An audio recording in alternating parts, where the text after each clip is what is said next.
First of all, thank you very much for joining us today for yet another episode of General Skilled Migration Visas here in Victoria. So I think should we get started?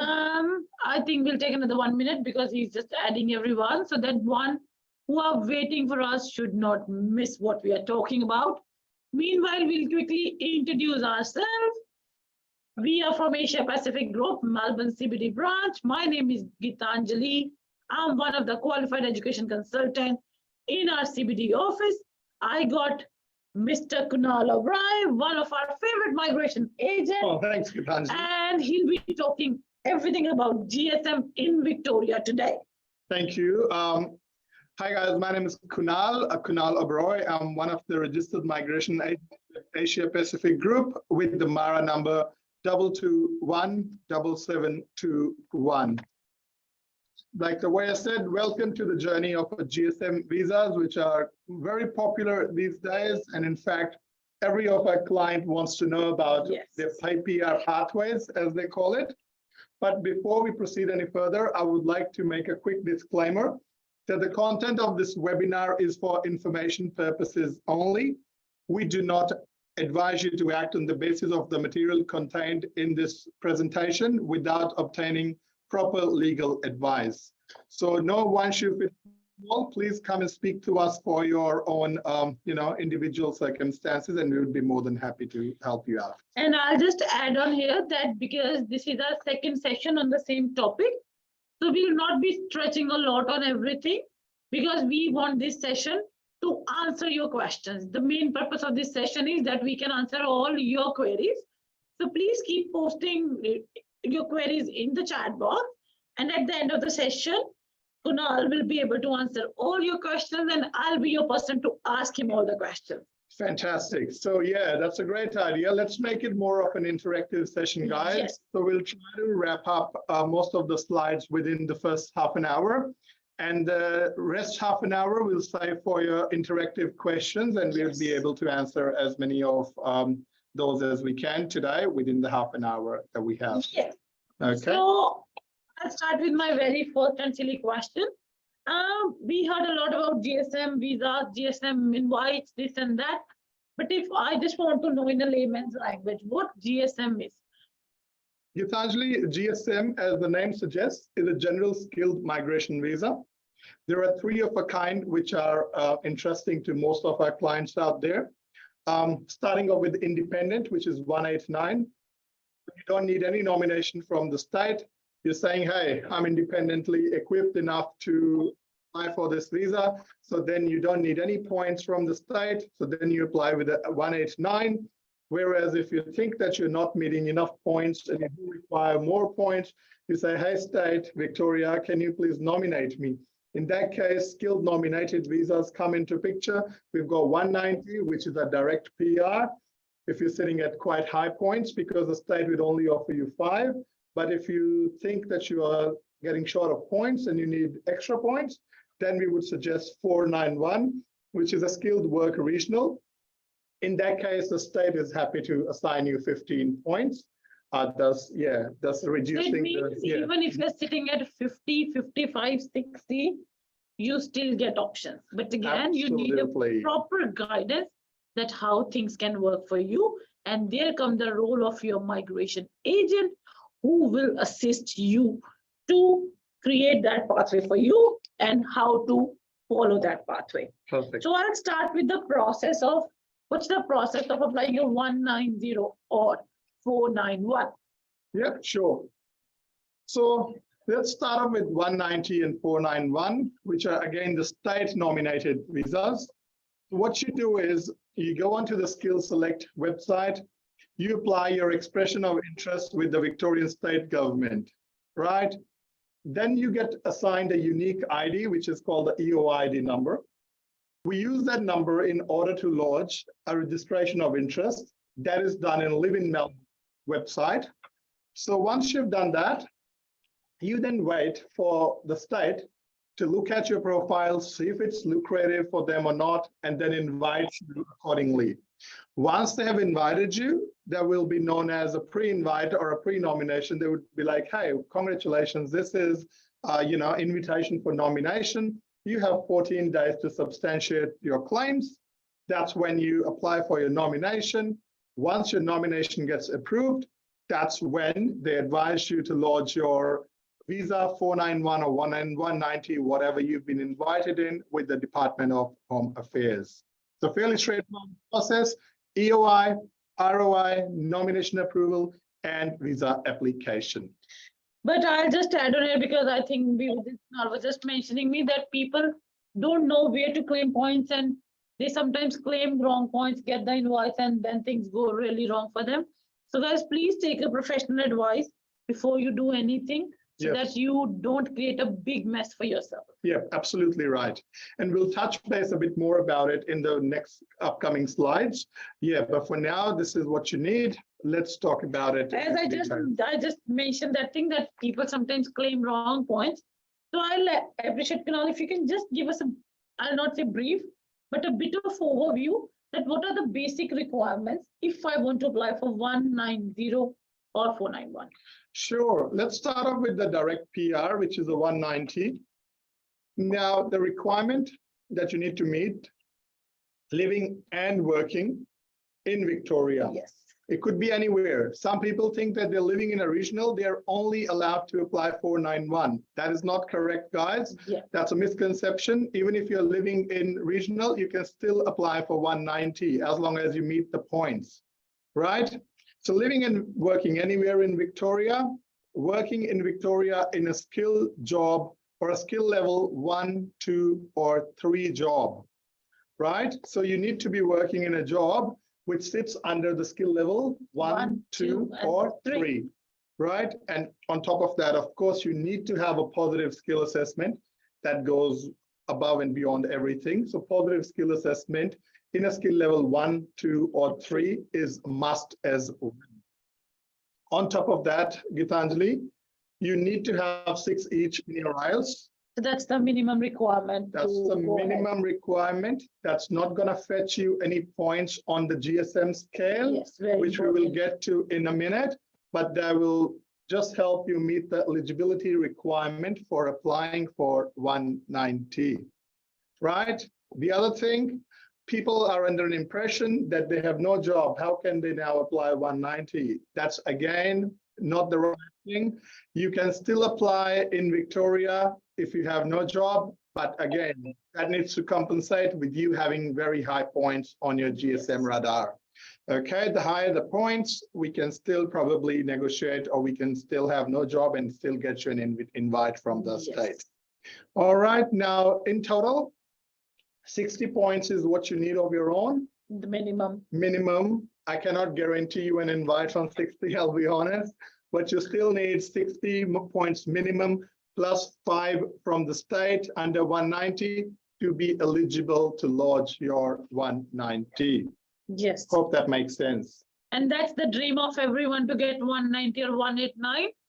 But guys, if you are eligible for 491, which Kunal will be explaining you soon, then don't wait that, no, we will have invite for 190 or 189 only, because we have clients who are just wasting their time by thinking that they'll not accept the 491 and only go for 189. Exactly. 190. Exactly. What are the basic requirements for 491? All right, let's talk about 491.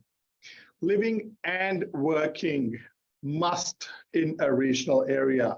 So you must be working and living in a regional, not either or. Both the requirements must be met. You need to be working, again, in a skill level 1, 2, or 3. Same 6 each in IELTS. Must have a valid skill assessment in the nominated occupation in the skill level 1, 2, or 3, and minimum points 50 of your own plus 15 from the state. Making it 65. Yes. But can we guarantee you an invite on 65? No. I don't think so. Yes. So it means for any GSM visa, it's very important to have a positive skill assessment. Absolutely right. Very, very important, guys. So please don't waste your time. I've seen clients who are on 485 about to get exhausted, did not enroll in professional year, no experience, have wasted. And now that the requirements in Victoria for GSM have eased out, now's the time they realize, oh, I could probably apply for my, GSM. And now they come to us, but unfortunately, We can't do anything. we can't do anything because we have not managed to get a positive skill assessment and wasted all the time. So please don't do that. Kindly get your skill assessment sorted as soon as possible. We always can help you out with your skill assessment. So if you need any advice, please feel free to come see me or Geetanjali, and we'd be more than happy to assist you with that. Yes. Okay. And just to add on, the ones who just join us, today's session will not be really a brief discussion, like we will not be just talking about what we know.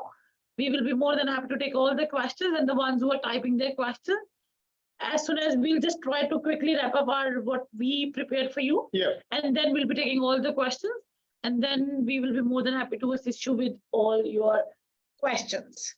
Yeah. And now one of my favorite questions, what is skill level 1, 2, 3 jobs?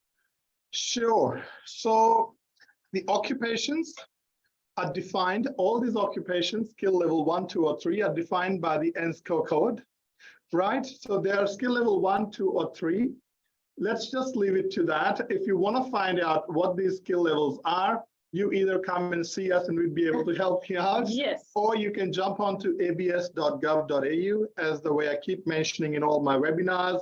This is one of the websites for free that helps you find what skill level you're sitting at. So abs.gov.au will give you an answer. Or else, if you're still struggling, feel free to ring me or Geetanjali, and we'll be more than able to help you out with what skill level your job is sitting in. And as Kunal mentioned last time as well in our last session, that sometimes you're doing the job role, but it's not the right title. Correct. So your agent can always advise you what your job duties are and what you are doing and what titles you need, which you might, when you look at the website, you might feel it doesn't suit.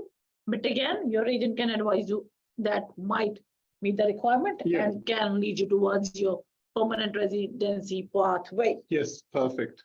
So my next question, what are the basic requirements to apply for my, if I want to just start up my process, what are the basic requirements? Sure, I think we've already touched base, but then I'll quickly wrap this up. So for Victorian registration of interest, what you need is, again, working in a skill level 1, 2, or 3, your 4 basic 4 weeks of salary slips, the most recent ones, the employment contract, and for 190, like the way I said, even if you don't have a job, you're still entitled to or eligible to apply for your ROI. Perfect. And what are the EOI requirements? EOI requirements, along with the ones we have discussed, you should not be more than 45 years of age. English, you cannot have less than 6, and you must have a positive skill assessment. What now, if I don't have a job level in 1, 2, 3? Perfect. So some people are clients who are working, who've got their positive skill assessment as an accountant, right? But they are working as a accounts payable clerk or accounts receivable. Now they come to us, they're like, well, can we launch our EOI ROI? Short answer to that is not, because you're not working in a skill level 1, 2, or 3. But the way out to that is, if you manage to write or get a reference from your employer saying that you're working as a bookkeeper, then accounts payable, a bookkeeper falls in the category 3, skill level 3. And that makes you eligible to launch your EOI. And so again, guys, everything can work for you, but we just need to work in the right direction. Correct. And for that right direction, you need your right migration agent. Right migration agent. Yeah. So can we just have an overview so that everybody can feel good and relaxed, that what is the overview for the Victoria State sponsorship for this migration year? Yes, certainly, guys. Like the way I told you in the last webinar as well, total places assigned or allocated to Victoria for 190 and 9,000 all up. So far, like the data that I've got is until end of September. We have already, or the department has received ROIs, which is around 18,000, right? And nominations which have been given are already 1,173. And there have been refusals as well, which are basically 82 refusals. And those are the people who have not been able to substantiate their claims. So very important, please only claim points which you know that you will be able to substantiate at a later stage. Yes. Same goes for 491. Total places assigned were a bit short, around 2,400. ROIs received are 6,000 in total. Nominations given are only 112 so far. Applications refused are nearly 22. So still a big number is still there. A huge number still ahead for Victoria, the go-to state. Please, this is the time. It's really eased out for all of you. Kindly get your skill assessments, do your NATI, PTE, and get onto your PR pathway as soon as possible. Stop working 7 days and focus on your rest of the things so that you can sort out your visa first and then you can work as much as you want. Yes, first things first, kindly prioritize what's more important, PR or your career. Yes. For me, if you ask me, I think PR is more important now because there is no age to chase your dreams and make your career, especially in this country. So get onto your PR pathways sooner than later. And then don't regret it that last that someone advised me. That's why I've done this mistake. You are responsible for all your decisions and actions. Yes, so make your decisions and actions wisely. Kunalji, what about the processing time? How much is it taking really long to get the invites or how this is working? No, in fact, funny, the department's been very, very quick with these applications. So 75% of the applications we are getting in 18 days, whereas let's say 90% within 32 days. So let's say roughly around 3 weeks or maximum is 1 month. Yeah, that's pretty good. Nearly there. Yes. And the same goes for 491 as well. So anywhere from 3 weeks to let's say 6 weeks is what we are expecting. So yeah, it's a pretty quick. So this is the right time, and then the good part is you don't need to leave your state as well. Absolutely. Because I know moving to another state is not easy decision. It's just the same way we start when we come from our home country. So this is the right time to make the right decision because your own state where you're living and working is happy to give invites to everyone. And grass is greener, guys. Please, I don't want to see anyone leaving for Adelaide, Western Australia until you are or you are forced to leave or you've got any relatives living there. Please do not say, oh, my friend moved to Adelaide, I'm moving to Adelaide. My friend moved to Western Australia. There's no reason. You are in the go-to state. People are, in fact, moving back from every other state to Victoria. So this is the state to be. Very hot at the moment. Kindly lodge your 190s, 491, and get onto your PR pathway. Yes, because starting from scratch is never easy. No. So just make your right decision. So I'll just take some of the individual circumstances which I feel like so many of our clients go through, and then we'll be taking over the questions. My last, someone's last visa got refused or cancelled. Can I apply? All right. Now, as you guys may know, if your last visa is refused, you are Section 48 barred, which means you're not able to lodge, every other visa and accept few visas, which you can. But the beauty is recently, the department has given a waiver for some time saying that even if your last visa was refused while you were on shore, you can still apply for general skilled migration visa. So, but again, like the way I said in my disclaimer, please don't take it as a legal advice. Come and see us and we would love to evaluate your circumstances and then advise you in detail if you should go ahead or not go ahead. I'm not sure whether I'm working in skill level 1, 2, 3. Perfect, no problem at all. We're always there to help. So please come and see us and we'd be more than happy to help you out. Or else you can jump onto abs.gov.au website and could type in your occupation there and they will tell you what skill level does that sit under. Yes. Okay. I'm not sure if my occupation will be invited for 190 or 491.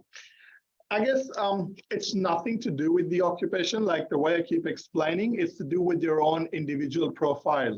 So please don't say, oh, should I be a web developer? Should I go as a business analyst? Oh, wait, should I go as a security analyst? There's no such thing.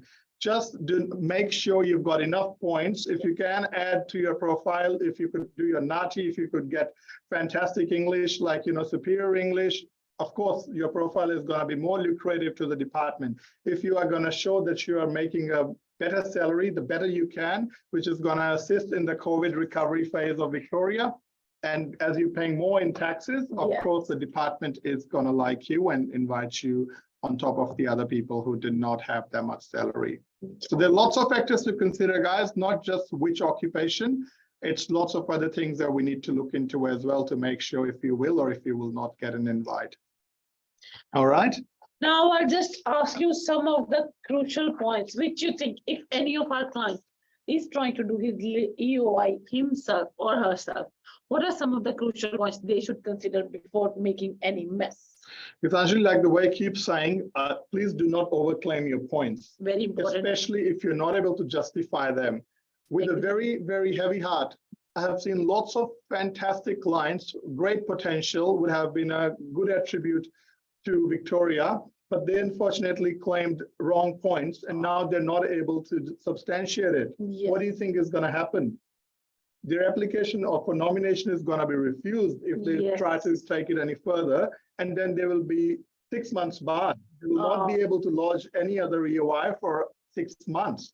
So guys, please make sure when you lodge in your EOI, only claim points that you are able to substantiate at a later stage when asked by the state. Okay. So only claim what you can justify. And the other thing, most of the requirements needs to be met at the time of your EOI and not at the time of nomination invitation.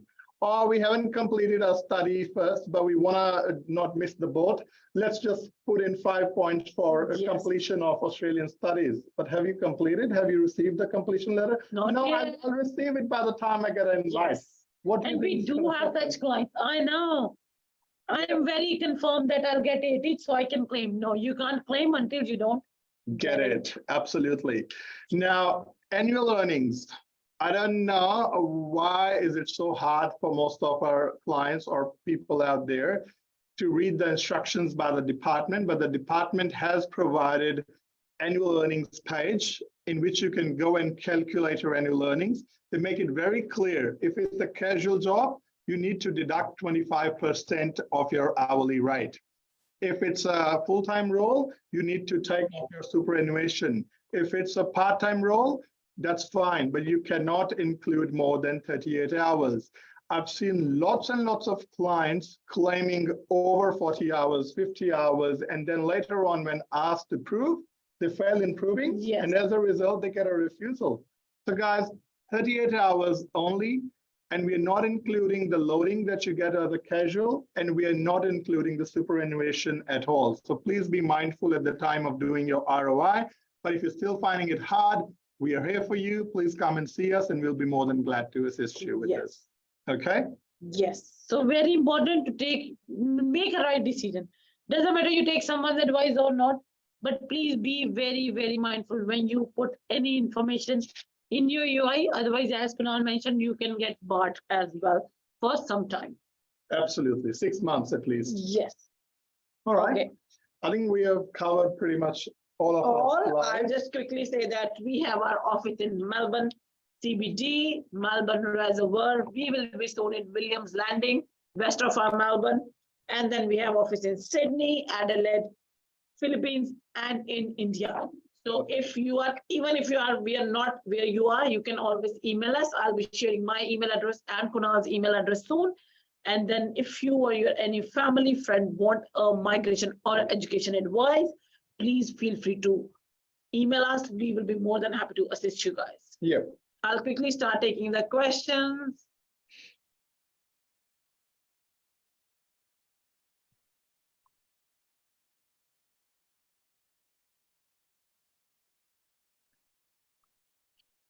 Okay, so what is the minimum? Okay, hi Will. What's the minimum points required for people with graduate diploma degree in early childhood education? Okay, again, when there is no certain number of points or set points which can guarantee you an invite, it's to do with your profile as a whole, right? So we really want to sit down with you, discuss your requirements, discuss how much you're making, and then look at their proposition to see if we should go ahead with it or not go ahead, and if there is anything better we can do. Maybe, you're not having enough points in your English. We think that you're not making enough money. There are lots and things to consider when we tell you if you will be able to get an invite or not. So it would be wrong for me to say if there is any minimum point for you to get an invite. The minimum point is, again, 65 to meet the eligibility criteria. So when you can lodge a EOI on 65, but then again, you need professional advice, how you can improve your points and in what points you need your and why we can receive your, because a lot more facts to consider before making any decision or taking any action. Correct. The rent, hey, we have on student visa and only 5 months doing different courses and different job. Can we only 5 months doing different courses and different job? Can we still apply for 190? Different courses and different jobs can be the same message. Durand, I believe after going through all the slides, if you managed to hear them, you would have got your answer by now. I don't know what you would mean by that question. Doing different courses, different jobs, how do you think you will meet the eligibility criteria? Let me ask you that question. Hopefully you've managed to answer it on your own. If not, please type it in the chat box and I'll be more than happy to explain again. Yes, and then I'll take Kamaldeep. Kamal, can I apply if living in other state? Unfortunately, no, Kamal. Victoria State does ask for commitment. So only if you are living or willing to relocate, then you can. But even then, you would only lodge your EOI once you have relocated to Victoria. What are regional areas in Victoria? Very wide question, Imran. Imran, it's a massive, it's like how long is a piece of string? If you go onto the website and look for regional designated area, it will give you a postcode of all the hundreds of the regional areas that sit in Victoria. Hopefully that will be of help to you. If not, give me a call and I'll be able to look up for you as to which or wherever you're living or is of interest falls under the regional or not. Okay. Yes, Dhirenji, we do help in skill assessments. So I'm just sharing Kunal's email address and you can drop him an email and he'll be able to advise you further on your process.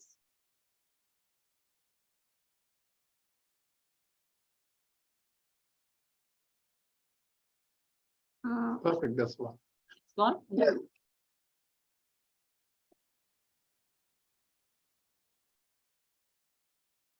I have shared both of our emails, one for me, one for Kunalji. So you can send emails to us and both of us will be more than happy to assist you with all your concerns.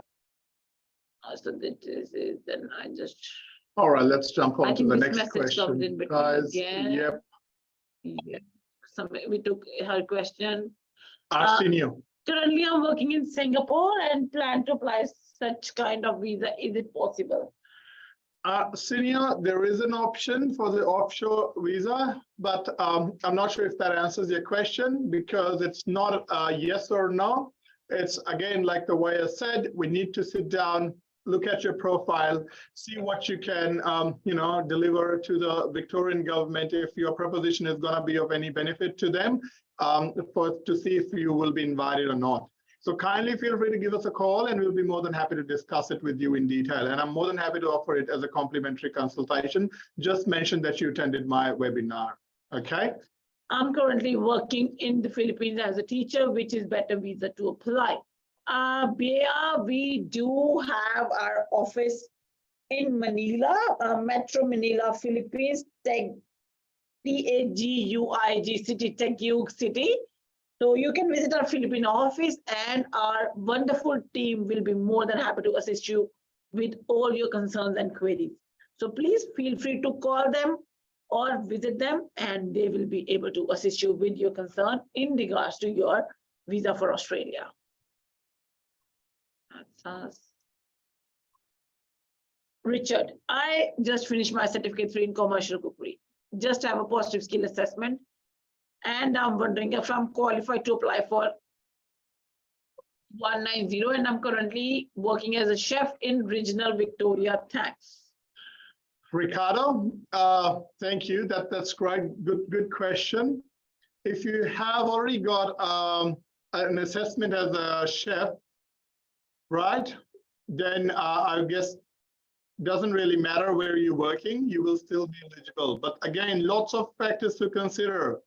How many points are you offering? What sort of job salary you've got, right? How long have you been working? What's your current visa status? So I wish it was like as simple as just saying yes or no. I keep repeating it, but this is one of the visa types where you don't want to go wrong. So please give me a call. I'll be more than happy to advise you as per your tailored circumstances, and then we can take it from there. And I'm pretty much sure, Ricardo, that because you just completed your certificate 3, it means you must have your positive skill assessment as a cook. So please contact Kunalji, migration@asiapacificgroup.com, and he'll be able to take you further.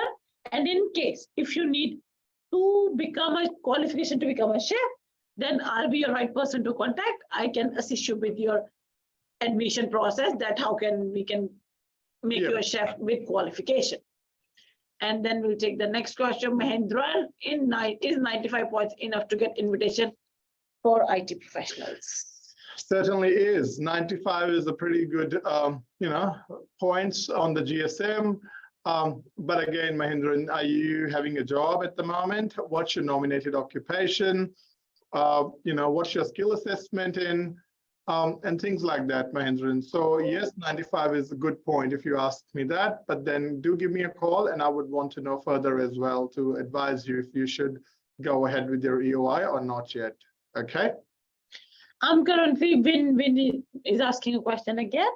I'm currently on my 485. I did my bachelor's in IT, working in IT support role for 1 year now. But I'm thinking of doing a graduate diploma in early childhood education just because IT field is very competitive. What should you suggest? I did my bachelor's in Melbourne, Victoria between, okay, that's and fine. I'm under the age of 25. Can you kindly go up a little? I want to have a This quick one? read. So when you did Bachelor's of IT and working in IT support role, so I just want to know, did you do your professional year on your 485? Or are you about to finish your professional year? Or how are you anticipating getting a positive skill assessment? Because the requirement with the ACS is either you have a professional year or you have 1 year of work experience. So if you have done either or, let me know. Because again, like the way I said, very important to get a positive skill assessment. If you manage to get a positive skill assessment in IT, there is no need to jump fields or change over to graduate diploma in early childhood. We only refer it to people who are unable to get the positive skill assessment in their field of study. So I'm not sure if you have already decided or if you're already enrolled or if you're still in the early stages of making that decision. So please feel free to give me a call, Win, and I'll be more than happy to assist you further, once I know your circumstances and where you stand at the moment. All right. And in case if IT things will not work for you, then we can enroll you for graduate diploma in early childhood. And just to inform everybody that if you take any admission through Asia Pacific Group, we are offering a really good scholarships at the moment on all the courses. Plus, if you take any health insurance from Asia Pacific Group, we are giving really good discounts on that at the moment. So please feel free to contact us for any education, migration, health insurance, or PTE coaching related queries to Asia Pacific Group. Absolutely. I'll take your further question. Are you guys open on Saturdays? So can I come and meet you? Okay, noted, got the email. Great, thank you, Dhirendra. I don't work on Saturday, but if you want to come and see me anytime from Monday to Friday, we can do that face-to-face. Or else if you want to do a telephonic consultation with me, I'm more than happy to take out time from my Saturday and help you over the phone. So let me know whatever. Yeah, I think if you have sent him an email, then make sure you mention your phone number there. Yes. Then Kunal can just give you a buzz and then you can, take it further that what is the best and how it can work for both of you. Exactly. Thank you so much. You're welcome, Bea. And then Ricardo as a cook positive skill assessment. Perfect. All right. So I think cook is in a skill level 2, Ricardo. Yes. So the short answer to your question is yes, you can still lodge your Victoria 190.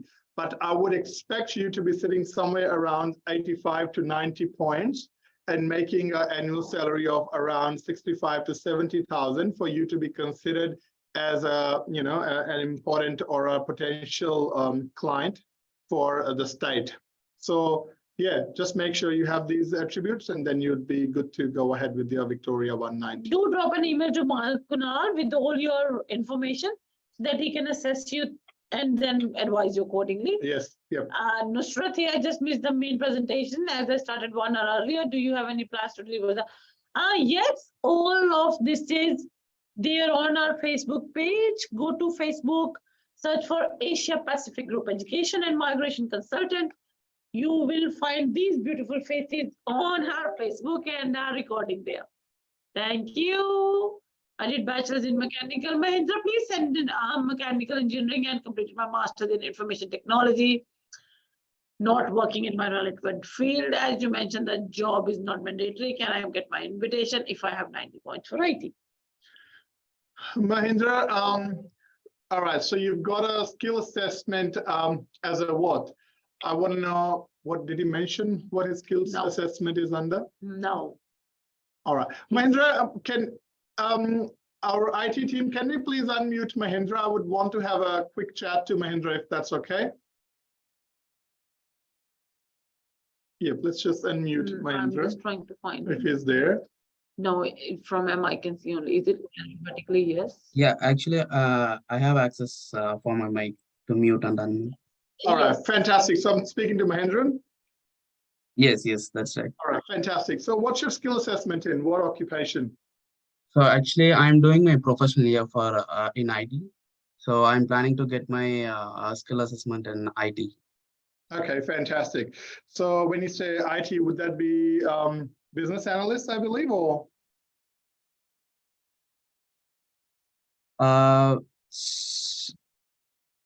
No, the course is general for IT, right? So the professional year. All right. So with the ACS, when you're getting your positive skill assessment, so that's going to be with the ACS, right? So in that case, I would recommend you finding a job. Okay. Okay. But even if you don't have a job, we can still lodge your EOI at 90 points. Okay. Right. We can still lodge your point. That's pretty good points, Mandarin. So you can definitely get an invite. Or alternatively, if you do your skill assessment as an engineer, because I believe you said you were a mechanical engineer. Yeah. Yep. So based on your CDR, competency demonstration reports, you can even do a skill assessment with the Engineers Australia. Right. So that could be a parallel pathway as well. So to do skill assessment in for mechanical engineering, do I need work experience or anything like that? No, you don't need any work experience. We can just do it on the basis of your CDR, competency demonstration reports. Now, I'm assuming that you did your qualification or studies back in India. Is that right? Yeah, that's right. Yeah. Okay, fantastic. No issues at all, Mahindran. Please feel free to give me a call. I would be more than interested and to have a chat to you, and then I can advise you as to what other assessment, rather than waiting for your PY to be done. We can quickly get you an EA assessment and then even lodge your EY based on your mechanical engineering rather than doing it in the ACS stream. Okay, all right. Can you please share your number? Yep, sure. My number is, let's see what's the number is. So you can ring me at 03 7003 8216. And you can ask Kunal Uberoy. That's my name. Okay, Kunal. All right. All right. Nice talking to you. Thank you so much. Thank you. All right. Okay. Let's go on to the next question. Alia, can I apply for 190 if working from home as a data engineer for a company based in Sydney, but having another business address in Melbourne? That is in my contract. Great question, Alia. Ali, great question. Ali, sorry. I think we have, this name looks very familiar. Maybe I've spoken to you already, Ali, about this. I think you did come to see me the other day, if I'm not wrong. And the answer to your question is, your role needs to be primarily focused, or you need to be reporting to someone based in Melbourne head office.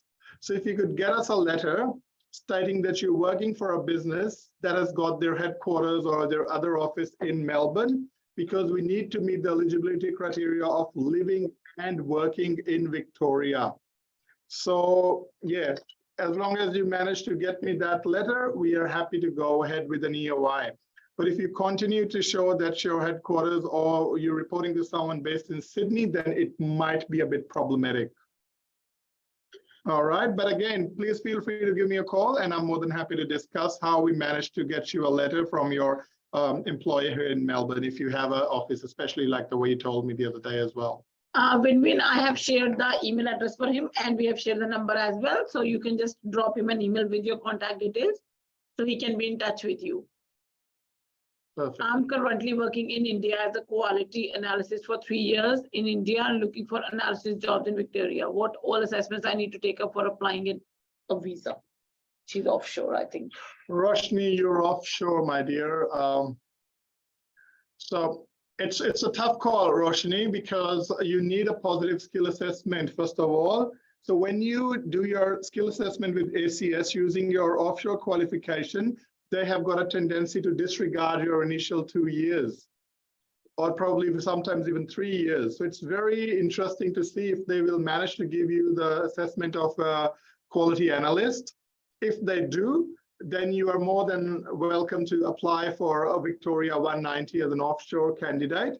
And funny we say that, but the requirement for points is not as high as for people onshore. So they are being a bit more generous to people applying from offshore, which I'm sure most of my people or clients onshore don't want to hear, but that's the bitter reality that people offshore are getting more invites at lesser points than people onshore, which we are not able to crack or understand so far. But yeah, Roshni, feel free to give me a call. Or she can send you her CV. Send me your resume. Yeah, I can help you with the skill assessment as well. And then we can help you lodge your Victoria 190 as an offshore candidate as well. Okay. So I believe we have answered all the questions. Dio when does Victoria close their nomination program? My skill assessment is supposed to be finalized by April 2023.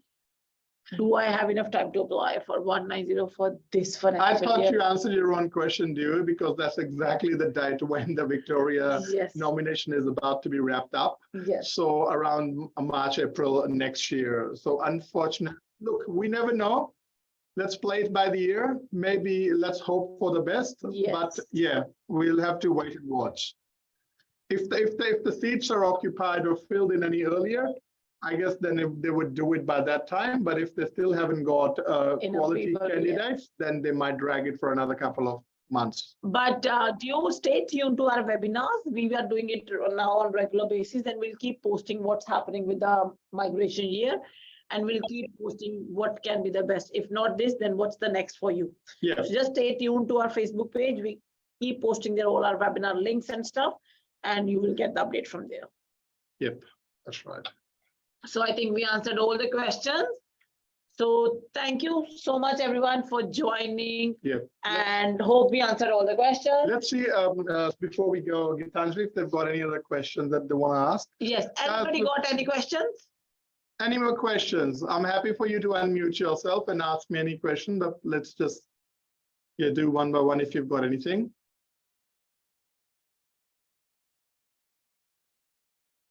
If not, then we might. I have one. Yes, Win-Win, please.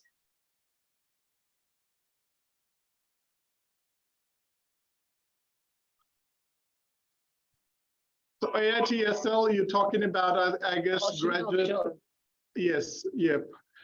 So I already have my interview for an employer there in Australia, but they're looking for a certificate. All right. Philippines. So I think the way Geetanjali mentioned, you're better off having a chat to someone in Philippines, and they'll be more than entitled or happy to help you out with your inquiry. Thank you so much, Mahendran, for your kind words. And we are looking forward to have many more sessions with all the topics everyone wants to know.